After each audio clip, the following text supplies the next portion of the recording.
रानी चिड़िया अपने बेटे बंटी कबूतर के साथ रिया करती थी।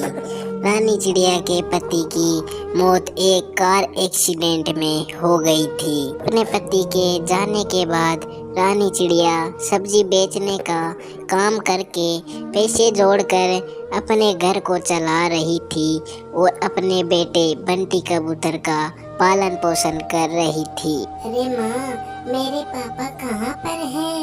मैंने तो कभी भी पापा को नहीं देखा। पापा तो कभी मेरे से बात ही नहीं करते हैं। अरे बेटा, तुम चिंता मत करो, एक दिन तुम्हें तुम्हारे पापा से जरूर मिलवाऊंगी। अभी तो तुम अपनी पढ़ाई पर ध्यान दो। फिर रानी चिड़िया अपने बेटे को पढ़ाई पर ध्यान देने के लिए बोलकर उसकी जिद को टाल देती है। फिर जैसे जैसे समय बीतता जाता है, बंटी कबूतर भी बड़ा होता जाता है। फिर रानी चिड़िया अपने बेटे बंटी कबूतर की शादी एक पिंकी चिड़िया के साथ करा देती है। पिंकी चिड़िया शुरू में तो अपने पति और सासू माँ के साथ अच्छे से रहती है और उनकी सारी बातें मानती है और वो जैसा कहते हैं सारे काम वैसे ही करती है। फिर धीरे धीरे पिंकी चिड़िया के मन में लालच आने लगता है और पिंकी चिड़िया सोचती है, अरे इस घर में मेरी शादी होने के बाद कभी भी मैंने कोई काम अपनी मर्जी से नहीं किया। सब सासू माँ की मर्जी से ही होते हैं।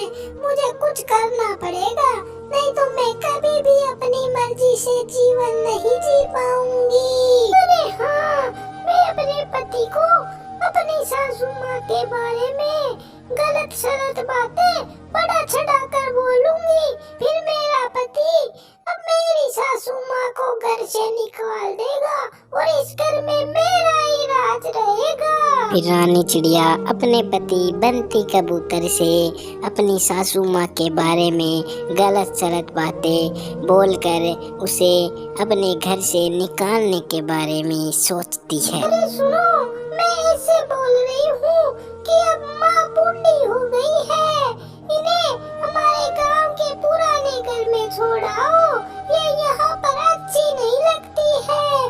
जब भी कोई मेहमान आता है तो उनको भी ये अच्छी नहीं लगती है और मेहमानों के सामने माँ के चक्कर में हमारी और बेइज्जती होती है। अरे हाँ, तुम सही बोल रही हो। मैं कल ही माँ को गांव वाले पुराने घर में छोड़ आऊंगा।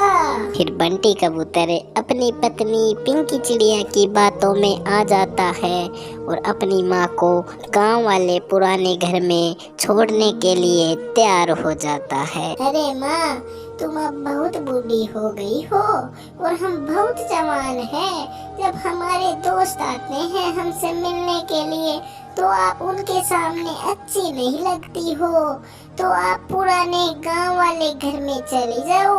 मैं तुम्हें वहाँ पर खर्चा भेज दूंगा।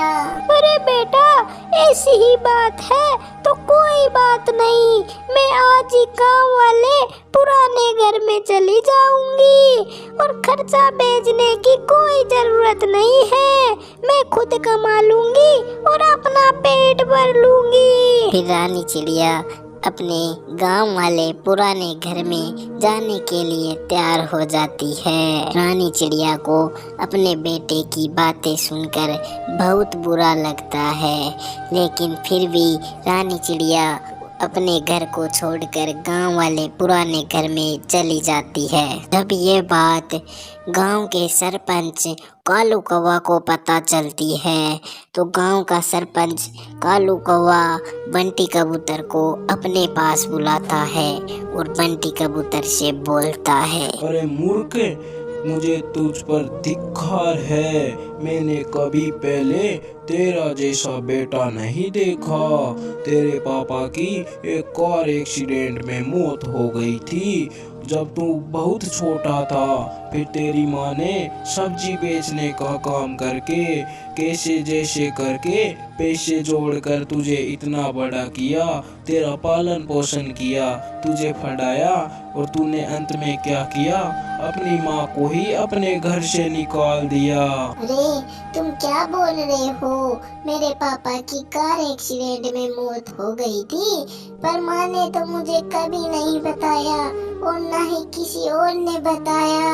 अरे तेरी माँ ने तुझे इसलिए नहीं बताया कि तू अपने पापा को याद करके दुखी ना हो। तेरी माँ ने तुझे कभी भी किसी चीज के लिए मना नहीं किया। अरे मैं अभी अपनी माँ के पास जाकर माँ से माफी मांगता हूँ और अपनी माँ को वापस घर में ले आऊंगा। अरे नहीं, तू कभी भी अपनी माँ को अपने घर पर नहीं ला पाएगा। तेरे घर से निकालने के अगले दिन ही तेरी माँ इस दुनिया को छोड़कर चली गई थी। फिर गांव के सरपंच कालू कौवा की यह बात सुनकर बंटी कबूतर बहुत दुखी होता है और खुद पर बहुत पछतावा करता है और सोचता है, अरे मुझसे बहुत बड़ी गलती हो गई। मेरी माँ ने मेरे लिए सब कुछ किया और बदले में मैंने घर से मेरी माँ को बाहर निकाल दिया। अब मैं क्या करूँ? माँ मैं तेरे बिना नहीं रह सकता। मैंने उस मेरी लालची पत्नी की बातों में आकर तुम्हारे साथ ऐसा किया था।